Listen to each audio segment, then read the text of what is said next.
22 imizuzu nesiqingatha phambi kobana kubethe intsimbi yeshumi. Ukanti ke uMeyi yinyanga yokukhuthaza uluntu ukuba ke luqonde ingozi yokutshaya kunye ne-vaping. Namhlanje ke kwingcebiso zethu ngezempilo sincokola noSisibusisi Fumba, yena ke i-Health Promotion Manager uSevuyisile Mini Sub-District, ukusikhanyisela ke ngefuthe lokutshaya kunye ne-vaping empilweni ingakumbi kubantu abatsha. Sisibusi, masikubulise wethu, sikwamkele. Inkosi kakhulu ngokuba nawe inkqubeni namhlanje.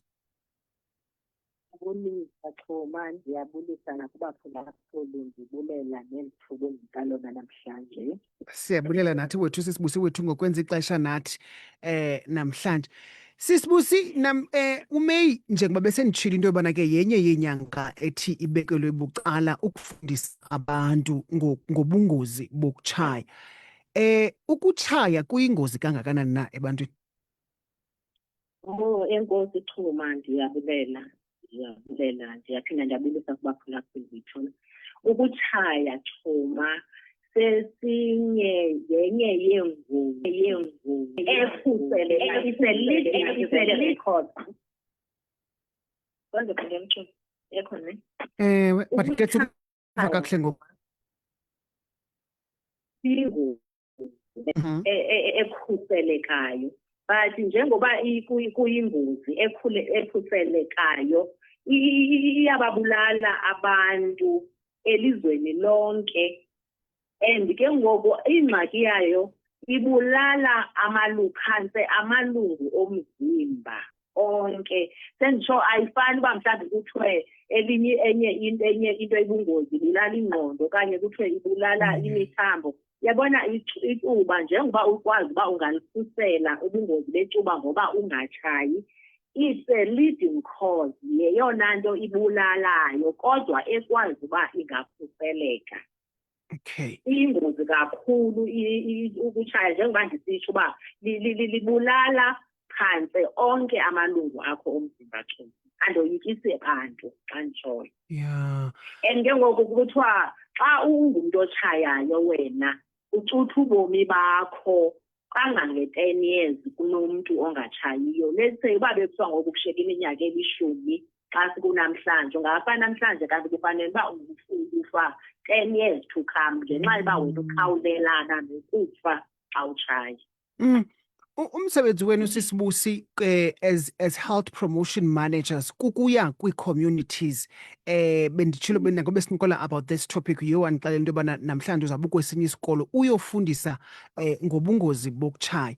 Kubaluleke kangakanani into yobana abantu ekuhlaleni bazifumane ezi mfundiso, more especially at their comfort zone? Kubaluleke kakhulu Xhuma, ndizawusoloko ndisithi ukukhusela kubaluleke kakhulu kunokunyanga. Singathi thina sibe yi-community ekuthanda amayeza okanye ethanda uya koogqirha, but okubalulekileyo uba zonke ezi zinto siziyela koogqirha zizinto esinokwazi ukuzikhusela. Nokubalulekileyo ukuba umntu abuze phambi kokuba enze, ayazi ubungozi bale nto azifaka kuyo, because ezinye izinto siqhutywa kukubona abanye abantu bezenza but singazazi ubungozi bayo. And njengokuXhuma, xa ndibona wena, thina sobabini Xhuma sifani. Yeah. Wena unguXhuma, mna ndim, imizimba yethu ayifani. Laa nto kuthiwe umntu unique, umzimba unique. Bangade babe ngamawele but imizimba yabo ingangafani. So into omnye endilungelayo Xhuma ingangandilungeli, into ekwazi umzimba wami ukuyinyamezela owakho ingangawunyamezeli. Uyayibona? So yiyo le nto kuthiwa masikhusele phambi koba sibe siyanyanga, because ezi izinto zizawunganyangeki uphethe usifa.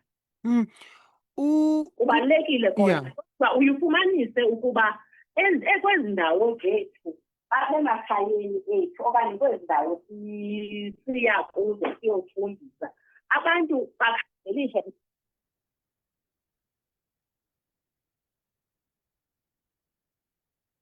Not sure if Sisibusi, I'm not sure if you're Kwasundiva on your side. Yes. yintoni endinoyenza ukuzikhusele okokulamba. Bafuna bona into ezawubanceda ngoku. Uba ke ngoku yingqondo eyayifakwe njani, singayikhupha njani, but kokubalulekileyo ingathi kwaba batsha ke ngoku abantwana aba basahlumayo ingalifumelo elingcono. Baxelele uba into ethile mayingahambi ngolu hlobo ukuze ukhule uphilile. Funeka wenze ngolu hlobo because abantwana bethu abanye babona abantu abadlala ibhola abayazi uba unawukwazi ukuba kulaa mxhelo wokukwazi ubaleka uba umuntu otshaya. Bafuna zonke ezi zinto. Iwesi ke ubuthethe ngayo i-vaping because into ezinje abantwana bayazithanda and njengoba bengayazi ubungozi bazi babuthini na bezibona zi-advertiser. Kanti laa mntu advertiser uba babona uXhuma advertise eTV uthi uba mhlawumbi akatshayi notshaya but uya-advertiser because uyi-celebrity uzawufumana imali. Uyayibona? Yeah.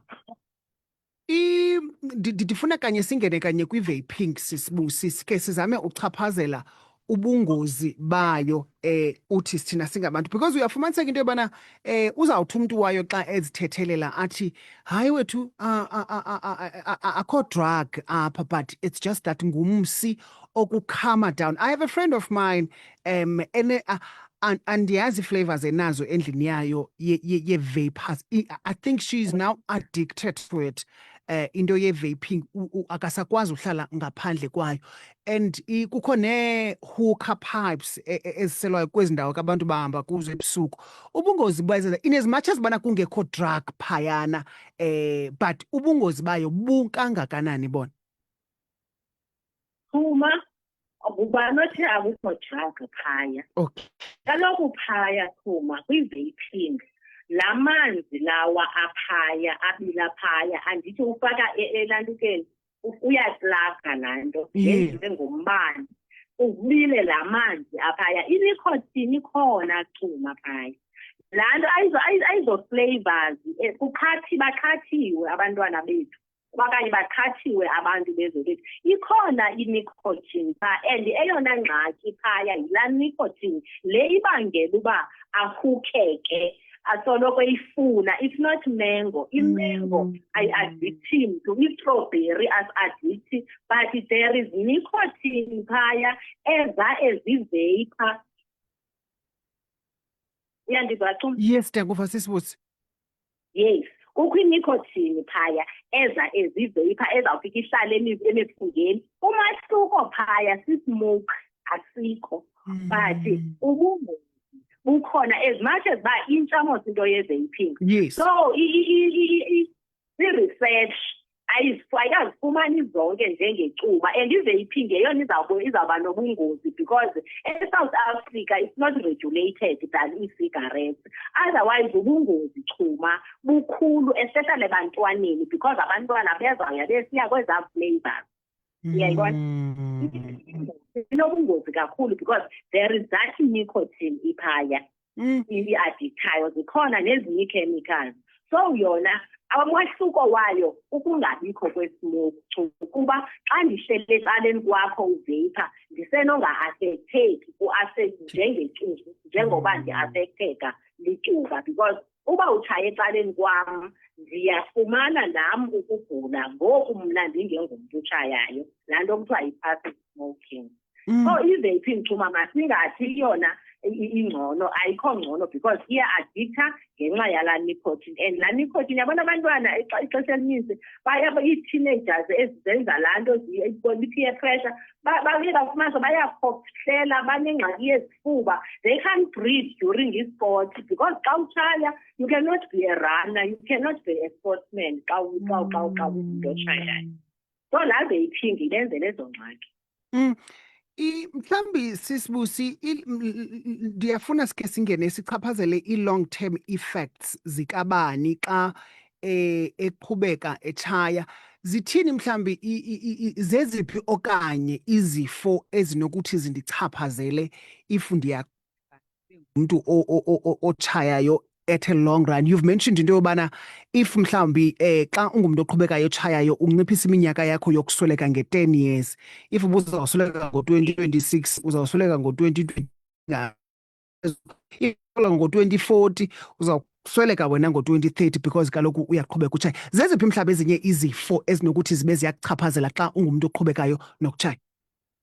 Okay, sicela uqala apha kuqala Xhuma. Alright. Mhlawumbi xa uthetha nomntwana, mandithi sicela sithethe nomntwana osesikolweni.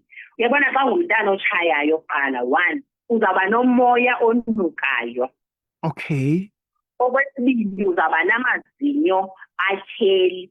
At your early age, wena ungazukwazi ubaleka, abanye abantwana bazawuba engaged kwisport, wena ukwazi ubaleka, ungumntana ukhohlelayo, ungumntana udinwayo, ngathi uphela ngestraw. Uyabona? So izifo, because mhlawumbi singathi uthetha ngo-long run. Ewe, nditshilo ndathi ukutshaya ethubeni elide ku-affect amalungu akho omzimba. Ikhona ifoto eyade yenziwa ngukhansa wena Xhuma ebonisayo uba i-body of a smoker iba njani. Imiphunga yakho mos iqale affecteke yona, uyabona?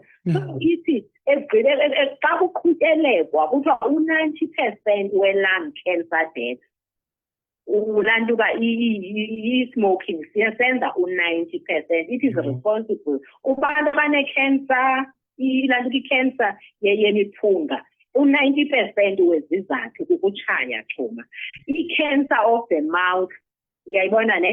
Nawo umfanekiso ke womntu onayo kwifemeli, yabona kwezinto funeka ngizidisclose ngezifo zabanye abantu kwifemeli. Ufumanisa iintsini ezi zilantuka nezilo zi-affectekile zomuntu otshayayo, umqala, i-colon, i-blood, i-kidney, zonke Xhuma. Njengoba besenditshilo kuqala uba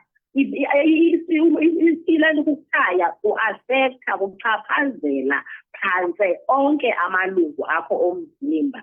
So zonke izinto neeswekile, ilantuka zonke izinto i-heart wena Xhuma, i-stroke. So i-smoking sibulala the blood vessels, imithambo le ihamba igazi, iyenza iqine, ogqiba ibe mincinci igazi lingahambi kakuhle, uyabona? Uli-free blood, ube ne-high blood pressure, intliziyo yakho ibethe kakhulu, senje uba i-respiratory, into zophefumula, ilantuka zonke izifo zofuba iya-affecteka because mos uyayiqonda uba uyayitshaya ize emiphungeni yakho, zonke ezaa zinto. So yonke into oba bronchitis, zonke ezo zinto wena Xhuma, xa ndisithi i-affecta yonke because zonke izinto ezingenisa umoya emzimbeni wakho ingcolisa igazi, ingcolisa yonke.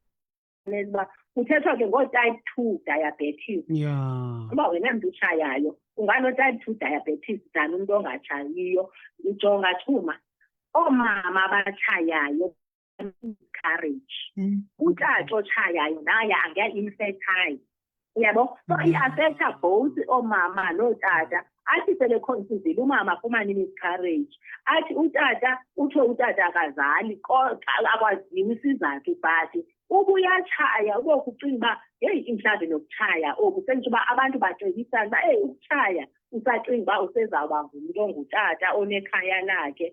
So ikoomama i-stillbirth, umzali lo mntana ufumanisa uba uzalwa eswelekile, ufumana i-miscarriage, ezo zinto zinjalo. So there's a lot wena Xhuma eyenziwa. Enye into izowarisha leyo ithoba i-immune system yakho. Amajoni akho omzimba xa ungumntu otshayayo soze afane namajoni omzimba omntu ongatshayiyo. Amehlo Xhuma, iindlebe, uyayibona mos le nto uba xa bendisithi phantse onke amalungu omzimba, uyayibona? So kubekho i-research ezithi ke abantu abakhulile affecta before ixesha loba ube abanye abantu banayo because wena ungumntu otshayayo, uyayibona? So ube nezo namazinyo, kuba nabantu abatshayayo Xhuma, and bathi bezawuba yembo, but balahlekelwa ngamazinyo abantu abatshayayo. In closing, Sisibusi, uMeyi yinyanga apha ebekelwe bucala ukufundisa abantu ngobungozi bokutshaya. Uthini kumphulaphuli before sival? Uma ndizawuphinde ndithi ukukhusela ungcono kunoba unyange. Ongekakuqala ukutshaya, ongekaqali iziphingi kulutsha because andikaqapheli uba akhona amaxhego azentsayo. Le nto yenzeka kwaba bantu bathanda ifashini.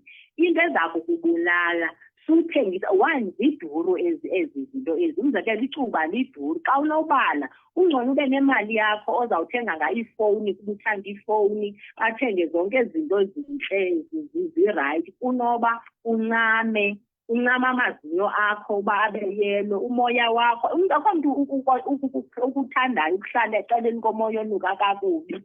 Amazinyo akho uhleka nje abantu bakujongile. So ezo zonke ezo zinto wethu, eyona nto nditshoyo Thuma, ayikho endinokuyithetha uba suqala utshaya because i-addiction esetubeni yiyo eza kwenza uba ungakwazi ukohlukana necuba. Kuthiwe uya kwi-rehab, sewune-stigma ke ngoku already, uyabona? Senje uba wena usuka kwi-rehab. Xa usuka kwi-rehab ke, kwi-rehab kuyelwa izinto ngezinto. So immediately kuthiwa uye kwi-rehab, baza noba kakabuzi umntu uyothini, seyine-stigma phakathi because usenoyela utywala, usenoyela icuba, usenoyela izinto ngezinto. So ithi masingayiqali into enobungozi kweli xesha, kumbi kweli xesha lethu. Umntu makaphile ubomi bakhe Thuma, suyiqala into eza kufaka engozini. Alright, Sisibusise, siyabulele kakhulu kwethu ngexesha lakho mama. Ubeni mandi.